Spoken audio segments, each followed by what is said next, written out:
Olá! Mais cedo ou mais tarde, ela vai chegar para todas as mulheres. A menopausa.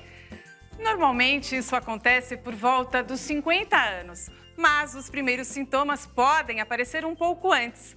Para este papo, estão com a gente o Maurício Abrão, que é ginecologista, e a Ana Lúcia Barbosa, que tem 4 filhos, né, Ana Lúcia? Conta pra gente quem são e as idades. Tá, o meu filho mais velho é o Bruno, que tem 19 anos. Depois o Tomás, com 17. Matheus, com 14. E a Mariana, que tem 7 anos. Que gostoso, várias idades. Várias idades. E agora eu vou te perguntar com quantos anos você tá? Eu sou com 49. E você já tem algum sintoma aí? Já sente alguma coisa da menopausa? Sim, na verdade, assim, eu já entrei na menopausa aos 43 anos.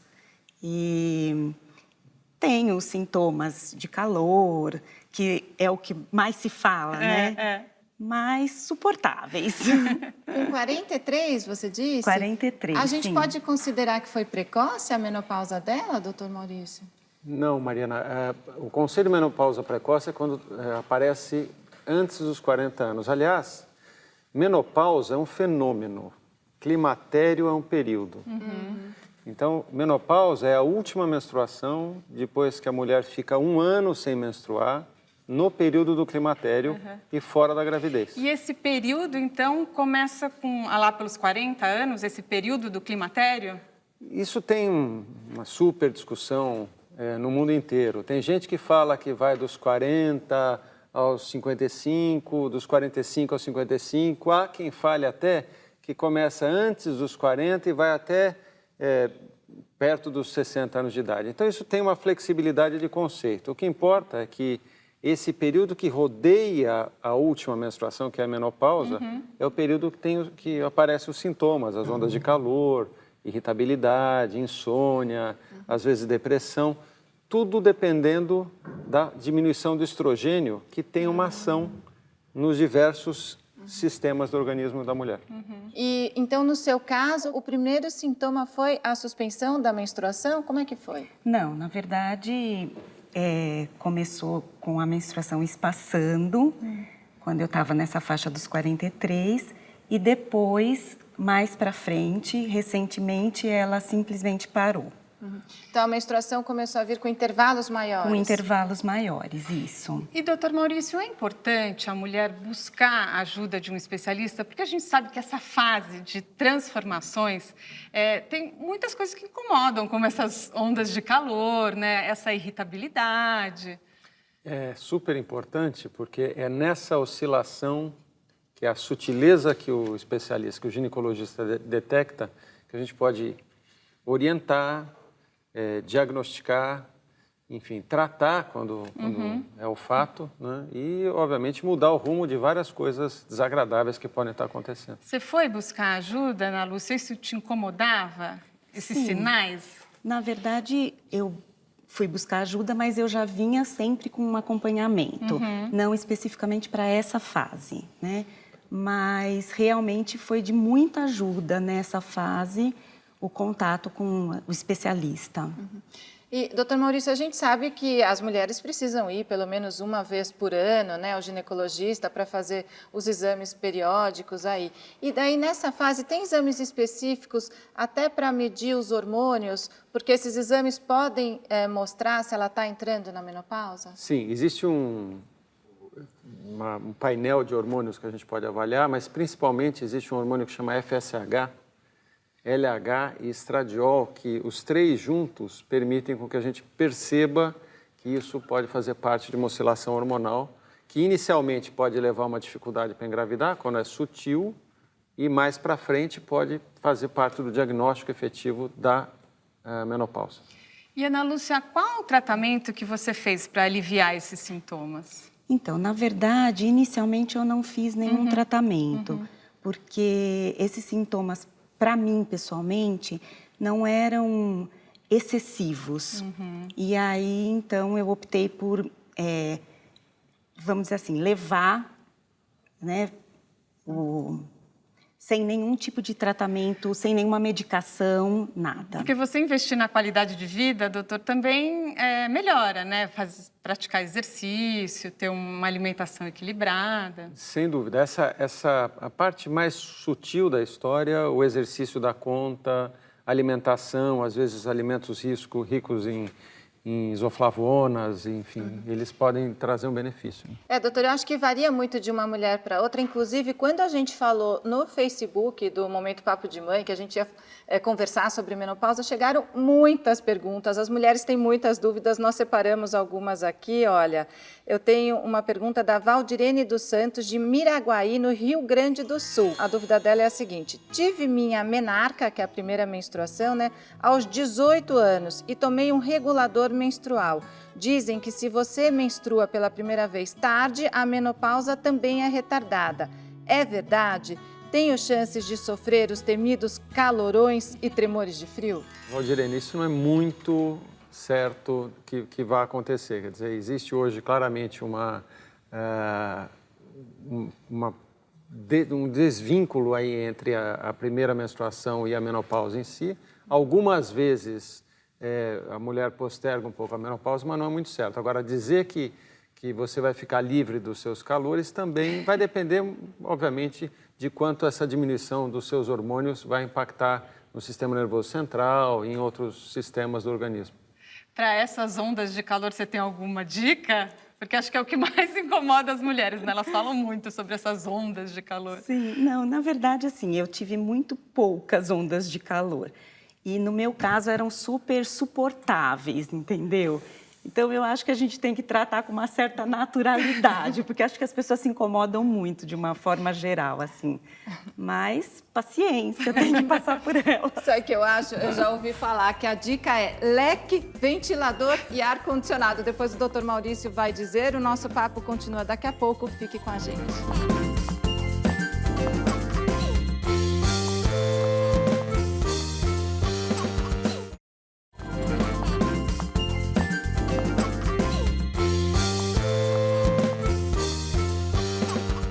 O Papo de Mãe sobre menopausa está de volta e agora a gente recebe a nutróloga Ana Luísa Vilela. Ana Luísa, a mulher que está na menopausa, ela precisa de uma alimentação especial? Não é que ela precisa de uma alimentação especial, mas a idade muda muito a constituição corporal e isso acarreta vários desconfortos, ganho de peso, ganho de gordura. Então, se a gente adapta a dieta para cada uma dessas mulheres, então ela vai enfrentar melhor esse período. Ela vai enfrentar a perda de massa muscular, ela vai enfrentar esse ganho de gordura abdominal, ela vai enfrentar melhor a desidratação. Então, são coisas normais da idade que normalmente são mais acentuadas durante a menopausa. E qual é essa dieta? Então, é uma dieta rica em alimentos com fibra, com baixo açúcar, com baixa gordura. É uma dieta saudável, porque a partir da menopausa a mulher tem mais chances de ter um ataque cardíaco, ela tem mais chances de ter uma arteriosclerose, ela tem mais chances de ter algumas doenças que antes eram mais associadas aos homens. Então, quando a gente tem uma dieta saudável, e um exercício físico regular que faça a gente manter a massa magra, é muito mais fácil da gente ter uma longevidade, uma saúde maior nessa fase. Ana Luísa, eu quero aproveitar e trazer a pergunta da Jéssica Gigliotti, nossa telespectadora de Indaiatuba, São Paulo. Ela quer saber o seguinte, é verdade que a folha de amora é bom para a menopausa? Então, a folha de amora está sendo muito estudada como um ótimo fitoterápico. Não é para todas as mulheres, não substitui os tratamentos convencionais, mas hoje em dia tem muita gente falando que o chá da folha de amora ajuda. Então a gente tem que perguntar para o seu médico se você tem indicação do teste disso ou não. Mas ajuda no quê? Nessas ondas de calor? Ela pode ajudar nas ondas de calor, ela pode ajudar no estado inflamatório, ela pode ajudar também nesse acúmulo de gordura, tá? Mas é um medicamento fitoterápico. Então, como todo medicamento, tem suas indicações e suas contraindicações. Então, vamos saber mais do Dr. Maurício. Vamos sentar lá. E como é que é, Dr. Maurício? Realmente existe essa indicação do chá da folha de amora? todos esses recursos alimentares, complementares, eles são sempre positivos, né? Porque trazem um benefício a mais com um risco mínimo para a paciente. Você chegou a tomar? Não. Olha, e como a gente comentou, né, chegaram muitas perguntas mesmo das nossas telespectadoras. Doutor Maurício, eu separei agora a pergunta da Camila Madeira, de Bragança Paulista, São Paulo.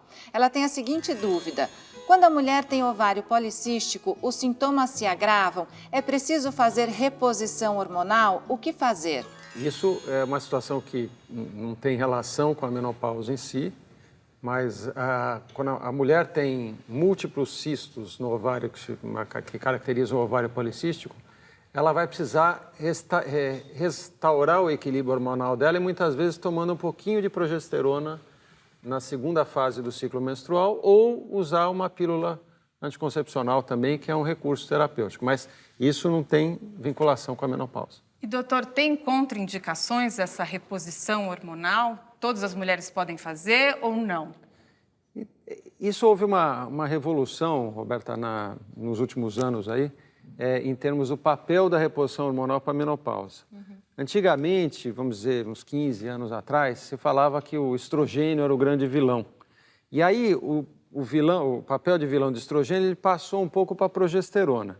Hoje está bem estabelecido que a reposição hormonal, muitas vezes, ela é indicada, vale a pena a gente saber se não tem riscos de câncer de mama, de câncer de útero, mas a indicação, muitas vezes, é precisa, porque trata o sintoma e muitas vezes previne algumas doenças. Por exemplo, quem faz reposição hormonal tem muito menos osteoporose, tem uma certa proteção para doença cardiovascular, até câncer coloretal diminui o risco. A Ana Lúcia faz alguma reposição hormonal? Atualmente eu estou fazendo. Inicialmente não fiz, mas há 1 ano eu estou fazendo. Doutora Ana Luísa, e o hormônio, a reposição hormonal, também pode ajudar nesse equilíbrio do corpo para não engordar?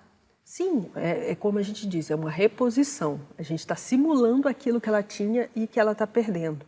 E, Ana Luísa, tem alimentos específicos? Porque as mulheres, nessa fase, reclamam muito do cabelo, que fica mais fraco, da unha, da pele, que não tem mais o mesmo viço. Tem alimentos específicos, mas os alimentos, se a gente for citá-los, é muito simples. São frutas, legumes, verduras, a gente evitar carboidratos. Uma alimentação saudável. Bem saudável e rica em fibras. Lógico, existem suplementos hoje que podem ser usados? Sim. Só que eu tenho muito cuidado e critério para falar nesses suplementos. Suplementos são para pessoas que não conseguem comer aquilo na alimentação. A gente só suplementa aquilo que a gente não consegue ter. Então, se a gente tem uma alimentação saudável para cada pessoa, raramente a gente vai precisar de algum suplemento nesse decorrer. Então, o que a gente aprende é que precisa ser bem individualizado, né? Eu quero agradecer vocês por terem vindo, por tantas informações importantes. Doutor Maurício, obrigada. Quer deixar algum site? Não, obrigado, foi ótimo estar aqui mais uma vez com vocês. O meu site é drmauricioabrão.com e também DR Maurício Abrão é o Instagram. Tá ótimo. Tá bom? E você, Ana Lúcia, obrigada. Eu que agradeço. Obrigada. Ana Luísa, quer deixar redes sociais também? Como dele, DRA Ana Luísa Vilela, que é o site.com.br, é o site, e também são as redes sociais. Obrigada a todos. Olha que importante a gente ficar sabendo sobre as transformações no nosso corpo para passar por essas fases da melhor maneira possível. O Momento Papo de Mãe sobre menopausa fica por aqui. Até a próxima!